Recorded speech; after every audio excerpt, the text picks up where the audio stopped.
Hey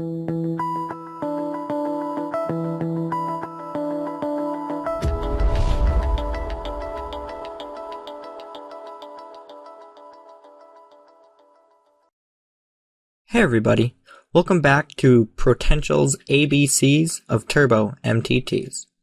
This final part of my Turbo series will cover the final table of my Hotter 44 victory from earlier this year on PokerStars.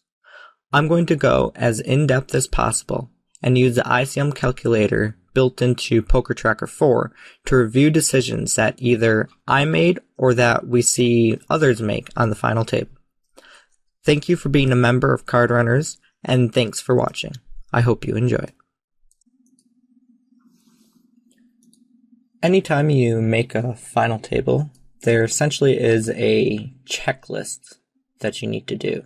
First and foremost, it's important to see what the table layout is, not only who has stacks on your left, but also what kind of player they might be. So are they a good reg? Are they random? Are they aggressive? Are they tight aggressive?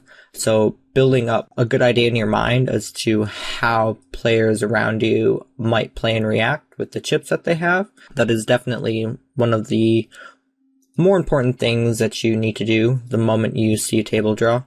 It's not quite as important at the final table, but it still is a very important thing to know, especially because at the final table you can apply ICM pressure and have that pressure applied on yourself.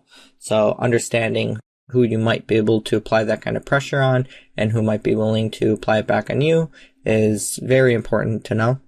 And of course, the other really important thing that we need to know right away when we make a final table are the payouts.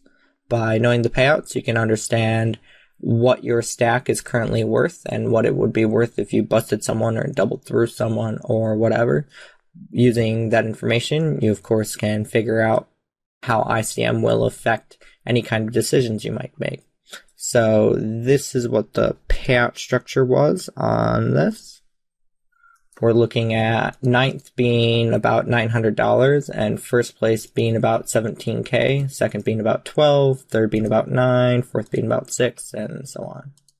So as you can see, it's a very, very top-heavy tournament, which is pretty normal on, any large field tournament on PokerStars or any other site for that matter. Now that we know payouts and that we can see that we are currently 3 out of 9, and there are a couple really short stacks that have about 7 big blinds and a handful of players that have under 20 big blinds. Pretty much everyone except for us 3 have below 20. This guy right around 20. So we're sitting in a pretty great spot, especially having the really large stack somewhat across table and to our right.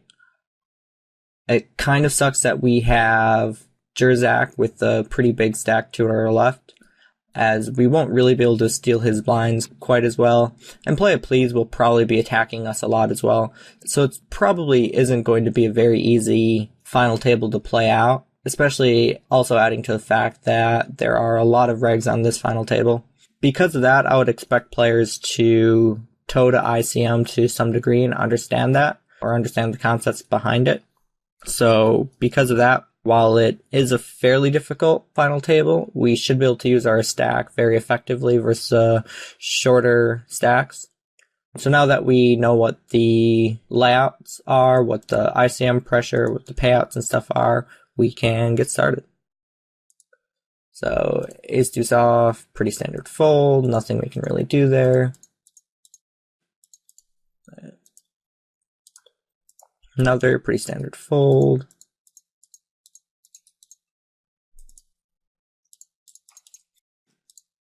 Looks like Jerzak seems to be playing pretty aggressively. Could just be card racking though. Pretty hard to say this early in though.